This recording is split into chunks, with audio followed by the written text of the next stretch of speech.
السلام عليكم ورحمة الله وبركاته. عاملين ايه يا حبايبي؟ يا رب دايما تكونوا بخير. النهاردة ان شاء الله معانا 7 عادات هتقدري تغلبي على زيادة الاسعار، وهتقدري ان انتي هتكفي ميزانيتك طول الشهر عن طريق ال7 عادات دول او ال7 خطوات دول. امشي على ال7 خطوات دول وان شاء الله هتقدري، مش هيبقى معاكي زيادة اسعار، هتقدري تتغلبي على الغلاء والزيادة اللي احنا فيها، وفي نفس الوقت كمان مصروفك هيكفيك. يلا بينا اما نشوف ال7 عادات دول ايه هم. اول حاجه معايا يا جماعه، اول حاجه وحاجه مهمه جدا جدا جدا، الكراسه والقلم.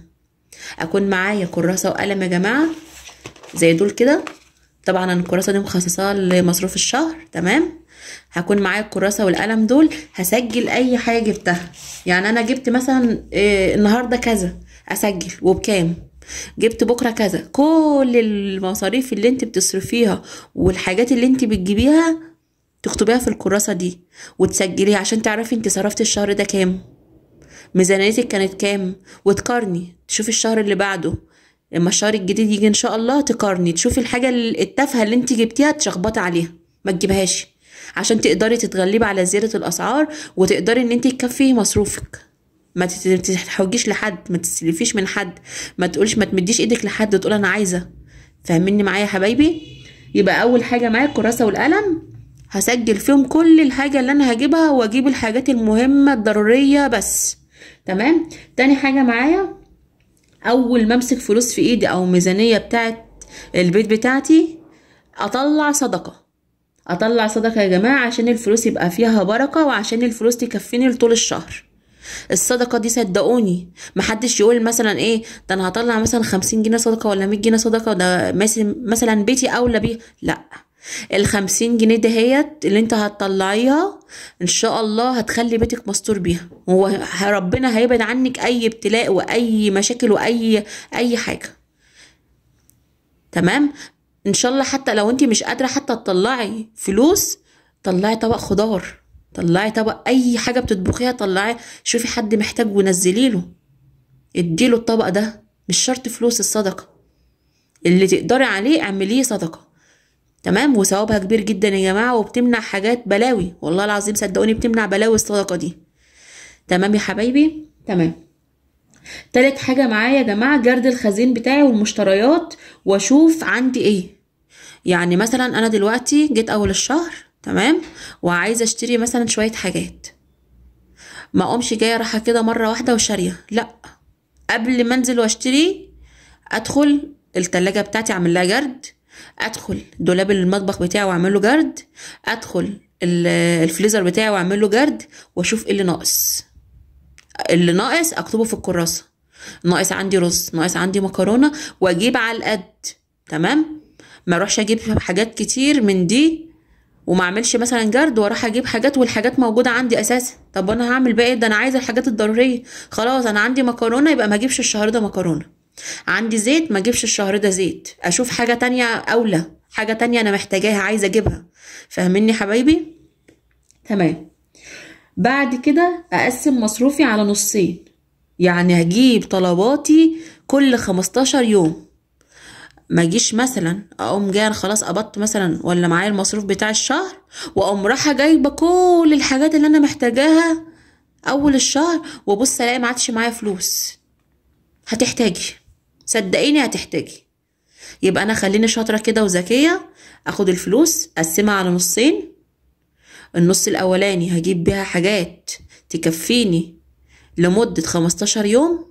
اشوف بقى مثلا خضار ايه عايزاه، خزين ايه، مثلا مكرونه ورز ايه، زيت، سمنه، حاجات من دي اجيبها اللي هتكفيني 15 يوم. ويفضل ان انا اكون عامله منيو برضو بالاكل اللي انا هطبخه كل يوم، اعمل جدول كده امشي عليه. السبت هطبخ كذا، الحد ده برضو على فكره ايه، برضو من ضمن ايه الحاجات برضو اللي هي ايه، ال7 خطوات دول هتقدري ان انت تتغلبي على زيادة الأسعار، تمام.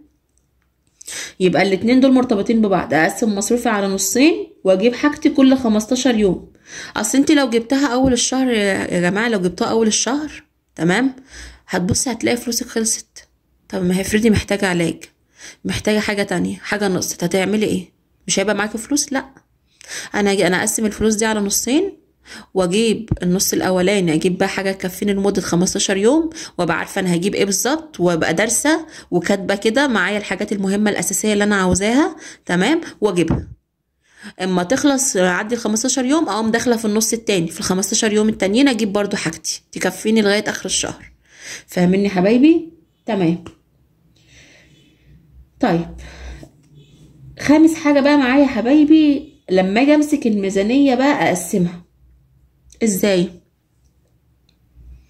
انا البند اللي هو الرابع ده بتكلم ان احنا نقسم مصروف الاكل والشرب، عشان ما حدش يقول لي ده في تناقض دلوقتي. طب ما انت دلوقتي بتقولي انت برضو تمسكي الميزانيه تقسميها. ماشي، هقسمها ازاي بقى؟ خليكم معايا. هخلي بند للطوارئ، تمام، بند للدروس مثلا، بند للمواصلات، اشوف مواصلات الدروس ايه، مواصلاتي ايه، وفلوس الدروس ولادي ايه، والطوارئ بتاعتي ده خلاها على جنب، والفواتير بتاعت الكهرباء والميه والغاز او الانابيب. تمام. علاج مثلا لو في حد تعبان ولا حاجه وبيبقى في ليه علاج شهري، ده الاول كده هعمله. وبعد كده اتبقى معايا بقى فلوس الاكل والشرب. تمام، هقسمها على نصين. يبقى انا لما اقصد ان انا اقسم الفلوس معايا على نصين، انا قصدي على البند بتاع الاكل والشرب. تمام، دول اقسمهم لمده اسبوع، لمده 15 يوم، يعني اقسم الفلوس على نصين. لكن اللي انا اقسم ميزانيتي ده اول ما اخد خالص برضو الفلوس واطلع الصدقه، هقوم جايه ماسكه الفلوس بتاعتي الميزانيه بتاعتي. تمام، وهقوم جايه مطلعه بند للفواتير، بند للدروس، بند المواصلات، بند مثلا للطوارئ. الطوارئ دي لو في اي حاجه عندي باظت، لو في اي ظرف لا قدر الله حصل، يبقى معايا فلوس، ما يبقاش ايه قاعده فاضيه كده من غير فلوس. تمام. تمام. بعد ما اعمل الحاجات المهمه دي، اقوم داخله في البند بتاع الاكل والشرب، هقسم الفلوس معايا لايه نصين. ليه؟ كل 15 يوم هجيب ايه حاجه الاكل والشرب بتاعتي تكفيني، عشان كل ما هتنزلي تشتري حاجه هتجيبي حاجه تانية معاها، هتصرفي فلوس اكتر. ليه؟ انا انزل مره واحده بس، هجيب حاجتي مره واحده بس كل 15 يوم، لان كل ما هتنزلي زي ما قلت هتجيبي حاجات اكتر. تمام. تمام.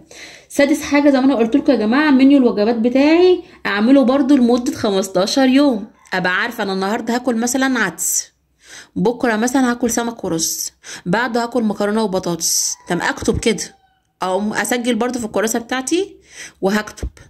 بعده مثلا هعمل صينيه بطاطس بالجناح. تمام كده. ال 15 يوم هعمل الوجبات بتاعتهم واشوف انا محتاجه ايه واجيبه. تمام. طيب، سابع حاجة معايا يا جماعة، وانا قلتها قبل كده وبعيدها تاني يعني برضو مش نقدر نستغنى عن الخطوة دي، ان انا هبعد عن الشركات. ازاي؟ ما اروحش مثلا اجيب كيس مكرونة قد كده 350 جرام ولا 400 جرام وب 15 جنيه.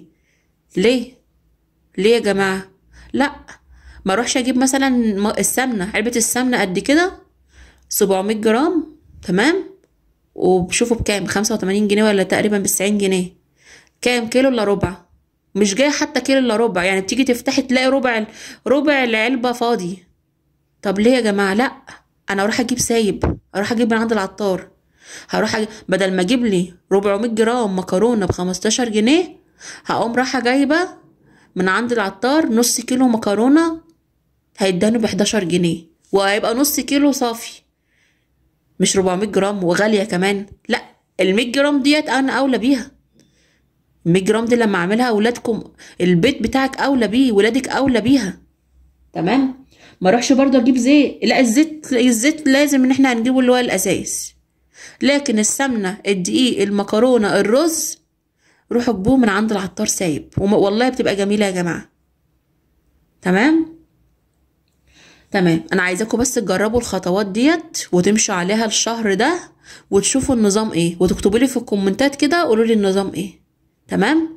ربنا يحسن ما بين ايديكم يا رب، واسترها معاكم دنيا واخره، ويشفي جميع المرضى يا رب، ويبعد عننا اي حاجه وحشه، ويكفينا شر السلف والدنيا يا رب، اللهم امين. اسيبكم انا بقى برضو حابه اشكر حبايبي اللي هم دخلوا عندي جديد، نورتوا الدنيا كلها، وربنا يحسن ما بين ايديكم يا رب، ويرزقكم السعاده والستر والصحه والعافيه يا رب، اللهم امين. اسيبكم في رعايه الله وحفظه، مع السلامه.